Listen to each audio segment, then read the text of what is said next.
Hey guys, today we are going to discuss this problem. So bouncing boomerangs is a 1900 problem. So let's go ahead and look at the example here. So in the input, we are going to have a array, and the first number is the length of this array. And we are going to have a n multiplied by n um, grid. So this is a grid. We are going to put some target on the grid. So the black cross on this grid is the targets. And we are going to throw n number of boomerangs. So 1, 2, 3, 4, 5, 6, 6 boomerangs. And we are going to throw it in this way, right? Uh, Upward. And upward is the initial direction. And whenever the boomerang hits a target, it will turn 90 degree to the right, right? And if it hits a target again, it will turn another 90 degrees through this way, right? So if we throw a boomerang at the first column, it will hit two targets, right?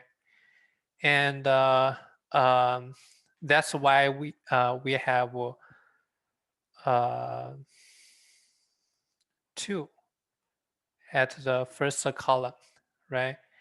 And if we throw a boomerang at the second column, it will not hit anything.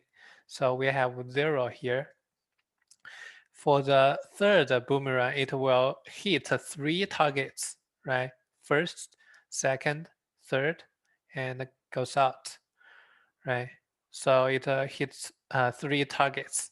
So essentially, it will give us a array of numbers, and this array says how many targets are the boomerangs are going to hit.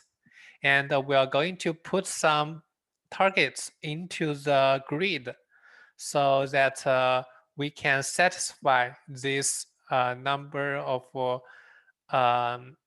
conditions, right? So how do we put these targets in the grid? So that's the question here. So before that, there is another condition we need to satisfy. That is in a single column or in a single row, you can only have as many as 2 targets on the same row or same column, right?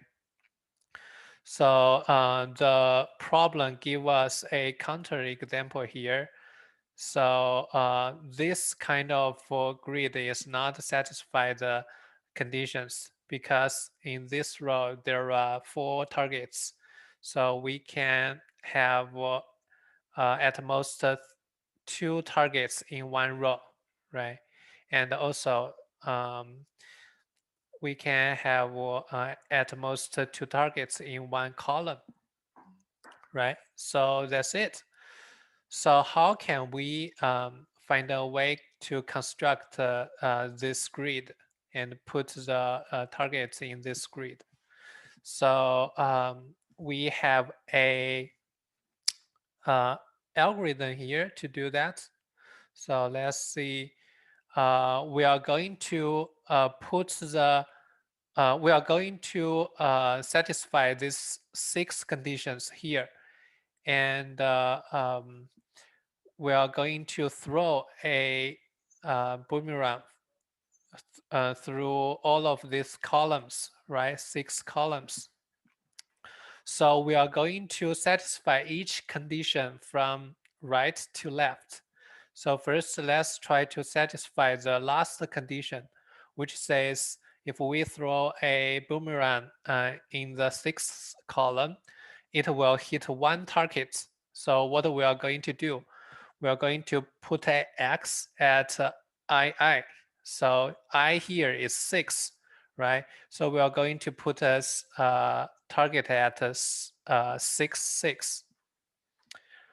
Let's see. Actually, we want to renumber this uh, uh, yx. So we are going to renumber them like this, right? So let's remove these numbers. So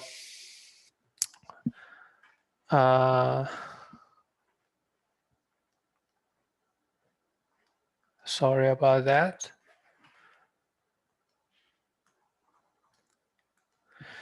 So start with 6, 6. So we are going to put a target here.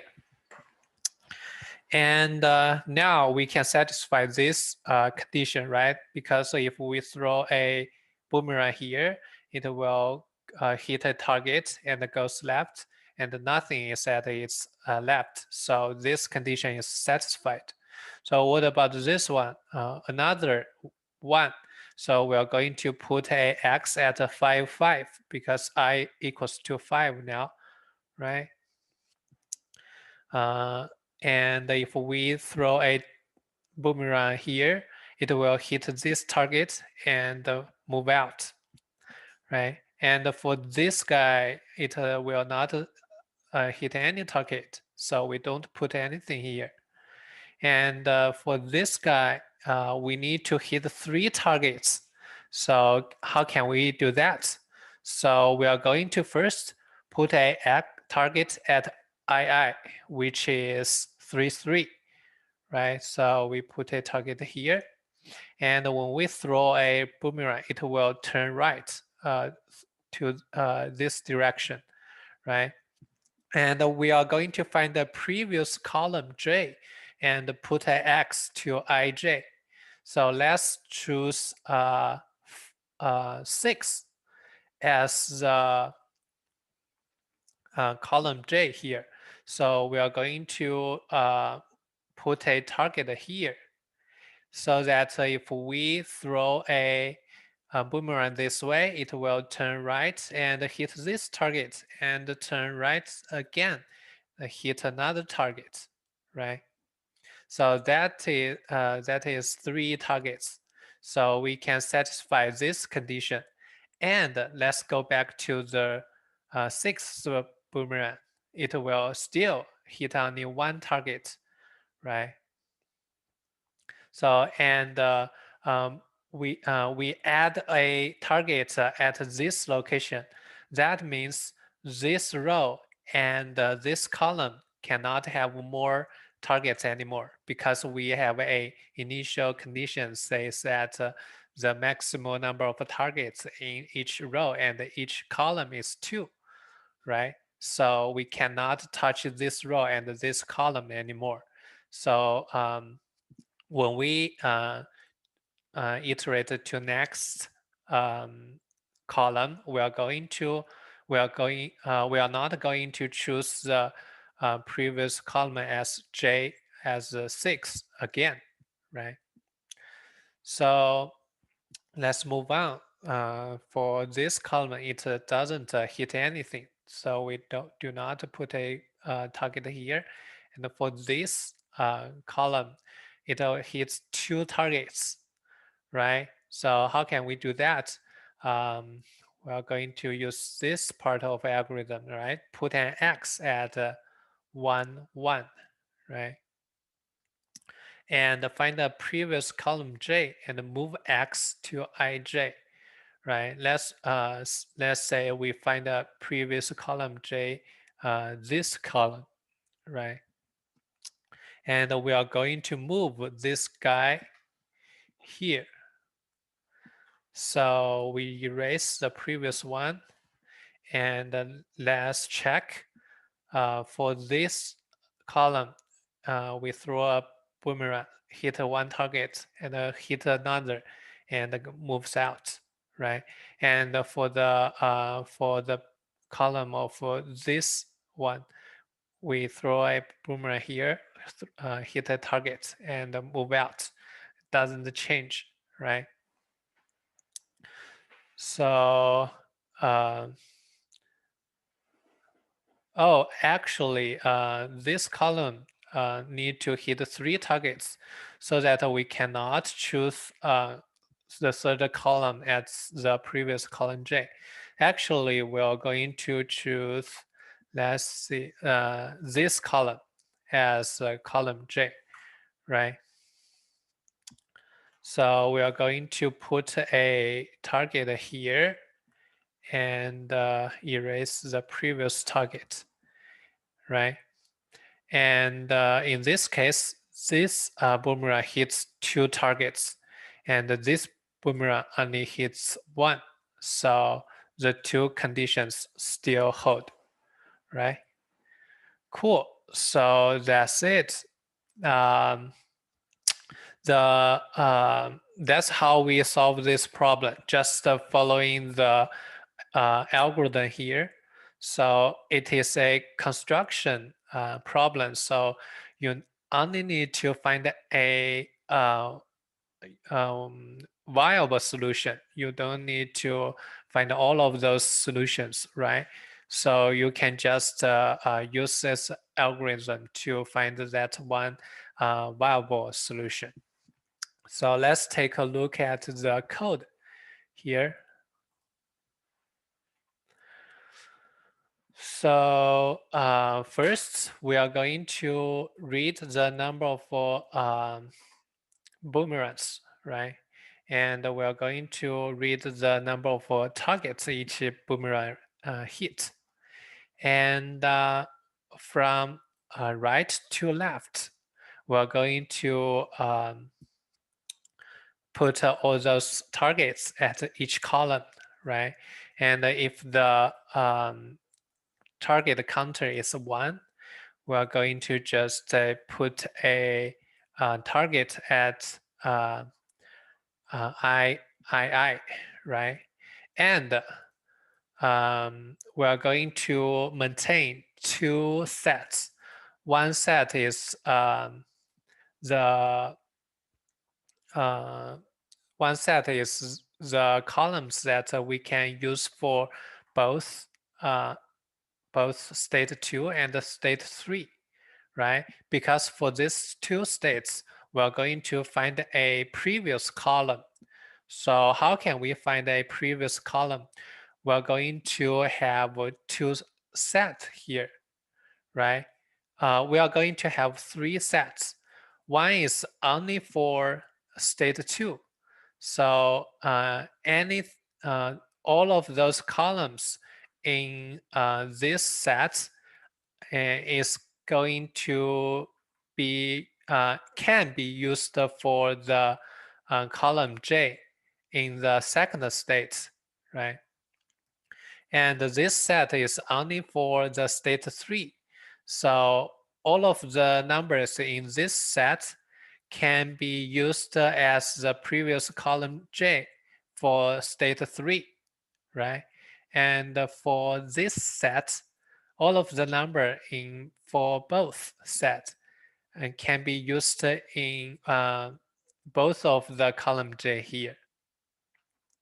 So if we here, if we're going to put a target at a location which is going to hit by a boomerang, we can insert this column into the for both sets because this column can be used as the previous column J for both of the states, right?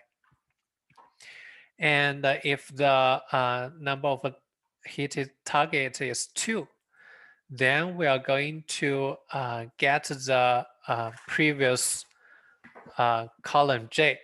And we have 2 options. The first option is we get it from the for only for 2 set, right? And the second option is to get from the for both sets. but we are going to get it from the for two set first, because we might need to save some for both, and just in case for some more the third state, right? So we are going to use the for two set first, and this guy just going to return the first item in for two set. And if there is nothing in the for two set, it will return the first item in for both sets. And if both of them doesn't exist, it will return -1, right? And if it is return -1, we can say that we cannot construct such a valid grid. So we return false. And if we find the previous column J, we are going to remove it from both of the sets. And and we are going to add a new target at II, right? And this new target can be used for state 2 in the future cases. Actually, it can be used for state 3 in the future cases, right? So we insert this column into for state 3 on the set.